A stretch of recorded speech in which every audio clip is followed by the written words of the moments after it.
kemudian satu lagi dari kelompok pertanyaan yang sama, nomor 4, prosedur yang harus dilakukan jika badan hukum atau badan usaha dialihkan dalam kurung akuisisi perusahaan. Bisakah karyawan hanya dimutasi saja? Badan hukum atau badan usaha dialihkan. Oke, ya, akuisisi itu berarti dia ambil alih perusahaannya. Kan? Jadi perusahaan Pak Abi saya ambil alih. Diambil alih sama jadi PT Deni. Ya, status karyawannya hanya dimutasi. Nah, karyawannya PT ACC menjadi PT XYZ. Ya, nah, boleh apa enggak itu? Sebenarnya begini ya, pemahaman mutasi ini artinya kalau dipastikan satu perusahaan. Ya, jadi mungkin sebenarnya bukan mutasi maksudnya, tapi boleh nggak dia dialihkan saja, digunakan begitu saja. Gunakan begitu saja. Jadi di dalam perundangan di hukum itu kan ada ketentuannya.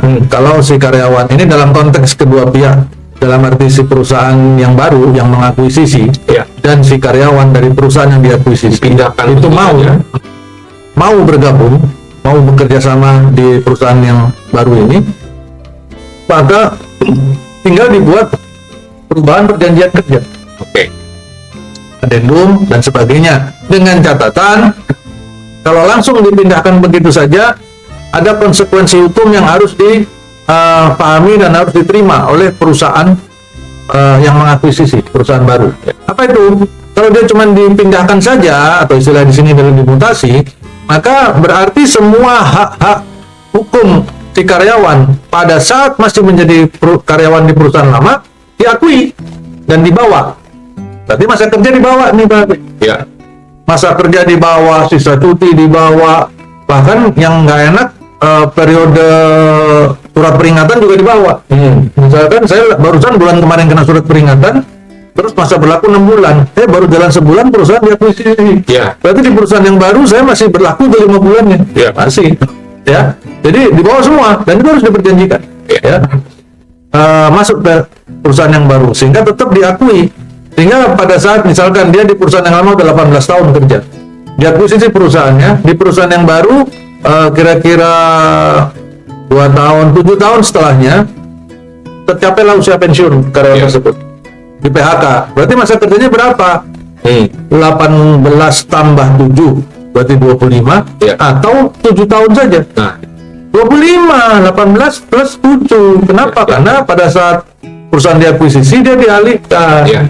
Atau istilah yang dipakai di sini dimutasi. Ya. Tuh. Jadi itu boleh-boleh saja. Tapi misalkan kalau perusahaan bikin aturan saya nggak mau bawa tanggung jawab ketenaga kerjaan yang lama di perusahaan yang lama. Jadi cut off, nggak apa-apa, malah bagus. Akuisisi perusahaan ini dari pengalaman ya, dari pengalaman dan praktek di lapangan yang saya amati selama ini, proses akuisisi perusahaan atau pengambil alihan perusahaan yang dibarengi dengan cut off karyawan, membayar seluruh kompensasinya secara penuh, kemudian masa kerja dinolkan pada saat itu berarti kan seleksi ulang.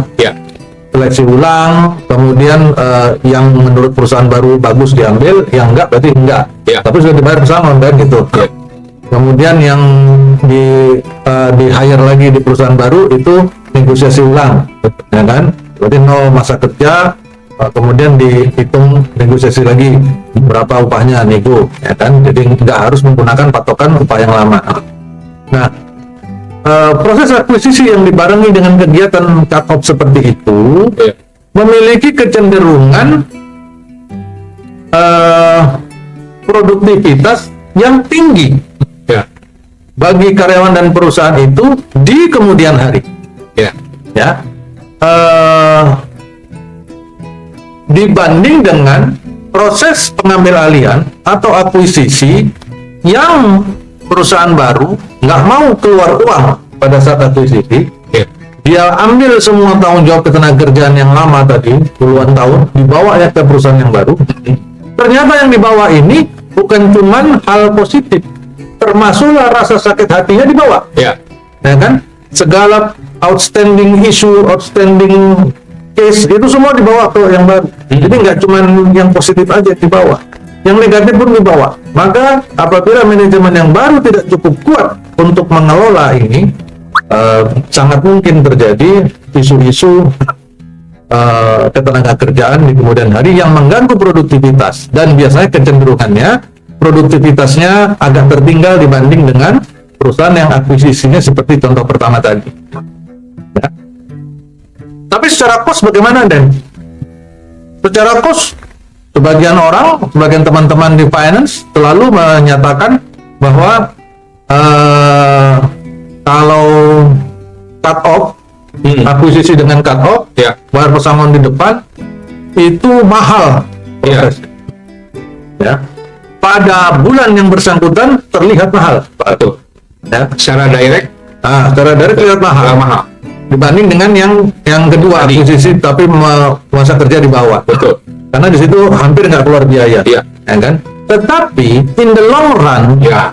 dalam jangka panjang, kalau kita hitung, Resiko. nah ini yang jarang dihitung oleh teman-teman di accounting nih. Betul. Karena accounting hitungnya cuma duit yang keluarin hari Aja. ini, ya kan? Bulan ini saya keluarin gila kok, wah ratusan miliar untuk bayar ini, 1 triliunan misalkan. Itu tadi, karena dia menghitung hanya cash flow bulan ini, gitu kan. Tapi sebagai CEO misalkan, dia nggak boleh hanya berpikir dari sisi keuangan. Ya. Dia harus melihat jangka panjangnya. Ini perusahaan di jangka panjang, kalau saya cut off sekarang, saya bayar memang nilainya tertentu, kelihatannya mahal. Anggaplah misalkan 100 miliar dia harus keluarkan untuk bayar cut off ini. Betul. Setelah itu dia seleksi. Kemudian dia cari yang bagus-bagus, dia nego ulang, masa kerja nol, hingga tidak ada lagi satupun beban masa lalu, dosa masa lalu, masalah masa lalu yang bisa dibawa ke perusahaan baru ini. Karyawan nggak bisa lagi bilang, Pak, dulu itu, ada cerita. Lu udah jadi karyawan gua per hari ini, udah kagak ada lagi cerita, kan gitu. Ya. Nah, bandingin sama yang kedua nih. Yang kedua tadi, contoh kedua, yang dia Betul. nggak mau bayar, dia bawa Desa, masa ya. kerja, dia bedol desa, bawa masa kerja. Maka pada saat perselisihan selalu akan muncul, Pasti. dulu itu Pak, Nggak saya. kalau nggak saya, tuh kan, nah dulu itu, kan itu dibawa-bawa. Iya. Ya, dan itu mengganggu produktivitas. Akhirnya setelah dihitung-hitung, tingkat produktivitasnya kalau mau dijadikan perlombaan misalkan, Ya. kompetisi, pasti yang cut off di awal tadi, Ya. produktivitas cepat tinggi, Betul. sehingga profitnya menjadi lebih cepat diterima oleh si investor, dan begitu. Ada nggak kamu tahu buktinya, Den? Nyata ada. Ya, ada perusahaan yang memang saya nggak boleh sebut namanya karena dia nggak ngasih endorse di sini, kan, Betul. ya? Kalau Pak Abi bilang Nggak ada. dia nggak ngasih endorse, nggak boleh sebut nama, katanya gitu. Ya udah, tapi ini perusahaan dia memang backgroundnya dari kultur budayanya timur jauh. Timur Jawa udah tahu lah ya. Ya. Timur Jauh itu pada saat mengakuisisi sebuah perusahaan yang super besar, karyawannya 80.000 di Indonesia, besar sekali, sekitar tahun 2000 diambil, yang diakuisisi itu sekitar 8.000 karyawannya. Wow, ya, di daerah Sumatera dekat-dekat Singapura sana, ya. Kemudian itu saya lihat sendiri dengan mata kepala sendiri dan saya ikutin sendiri. Saya tidak berada di perusahaan itu pada saat itu, tapi saya berada di kelompok AR di kawasan itu. Nah, pada saat mereka akuisisi, mereka lakukan cut off, Pak. Bayar mahal, malah cut off-nya plus. Yes. Jadi cut off-nya cut off plus. Tangon segala macam, undang-undang ditambahin sama dia. Ada yang 3 bulan, ada yang 6 bulan, tambahin. Sehingga karyawan yang di PHK pada saat itu, waktu di cut off, mereka bisa beli ruko, beli taksi, segala macam, beli mobil, bisa buka usaha misalkan. Setelah itu sama dia diseleksi ulang. Dari 8.000 Pak Abi, mereka rekrut itu yang orang lama direkrut lagi hanya 4.000. Nah, setengahnya diseleksi benar, negosiasi ulang, nol masa kerja. Kemudian mereka merekrut orang baru 1.000 orang, hingga 5.000. Yang 8.000 itu sudah berjalan kira-kira 10-15 tahun. Oke. Ya, dalam waktu 1 tahun, yang 5.000 orang ini, yang masa kerjanya baru semua ini, itu produktivitasnya jauh lebih tinggi, mencapai jauh lebih tinggi daripada 8.000 yang udah 15 tahun kerja. Investasinya cepat selesai. Betul. Cepat. Nah, masalahnya nggak banyak investor yang melihat itu. Ya. Betul. Banyak yang melihat itu dari sisi hitung-hitungan uang saja, accounting, ya kan? Ikut dalam cash flow. Aku bayar segini bulan ini, berarti aku harus puasa dulu lah, makan pecel dulu aku berarti, ibaratnya kayak gitu kan. Iya. Aku nggak bisa beli Alphard lagi buat pembantuku ke pasar gitu. Dan pembantuku ke pasar perlu Alphard misalkan, ya kan? Yang baru. Nah itu apa namanya, perhitungan seperti itu menurut saya adalah perhitungan yang kalau agak kasar nyebutnya agak picik. Ya, dia melihat hanya hari ini, bulan ini gitu. Tapi bandingkan dengan pengusaha atau investor yang tadi saya bilang, dan dia sampai hari ini masih ada loh di Indonesia, Pak. Masih ada, dan masih besar sekali. Nggak ada yang nggak kenal sama perusahaan itu. Dan dia lakukan itu. Memang pada saat itu semua orang kaget. Gila, mahal bener ya gitu kan. Tetapi setelah itu, setelah lewat setahun, wah, produktivitasnya melebihi 8.000 orang selama 15 tahun. Kebayang nggak tuh, Pak? Betul. Nah, saya juga mengenal ada perusahaan yang karyawannya, total karyawannya, ini besar juga. Ini bukan dari timur jauh, tapi barat jauh nih. Ya. Kalau tadi timurnya jauh, ini baratnya jauh. Sama-sama di atas 5 jam lah perjalanan pesawat. Itu barat jauh tadi, mereka mengakuisisi sekitar sama Pak, sama-sama tahun 2000. Sama-sama tahun 2000. Waktu tahun 2000 dia melakukan akuisisi, mereka nggak mau bayar. Mereka bawa itu semua masa kerjanya. Karyawan total cuma 25.000. Cuman ya. Cuman 25.000. Ya, 25.000, ada 2 bisnis besar dan total badan hukumnya ada 8 apa 9 tuh ya. Nah, kemudian sampai hari ini itu perusahaan terus digerogoti dengan masalah. Karyawannya, kelompok karyawan, serikatnya semakin lama semakin militan, semakin keras gitu kan.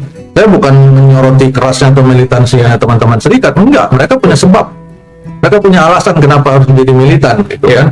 Dan ternyata memang begitu banyak masalah-masalah masa lalu yang masih tersimpan. Jadi barisan sakit hati itu masih ada, masih banyak, dan itu terus makin besar. Ibarat apel ya kan Pak Abi? Ya. Apel, kemudian dia ada cacing satu, kalau ini nggak segera disobek bagian yang ada cacingnya dibuang, maka ini cacing kemana-mana, beranak pinak akhirnya. Jadilah satu keluarga di situ dalam apel itu. Akhirnya dalam waktu nggak lama, mungkin sehari 2 hari, apel itu nggak bisa dimakan lagi karena isinya udah cacing semua. Nah, itulah ilustrasi itu yang harus dipegang oleh perusahaan seharusnya.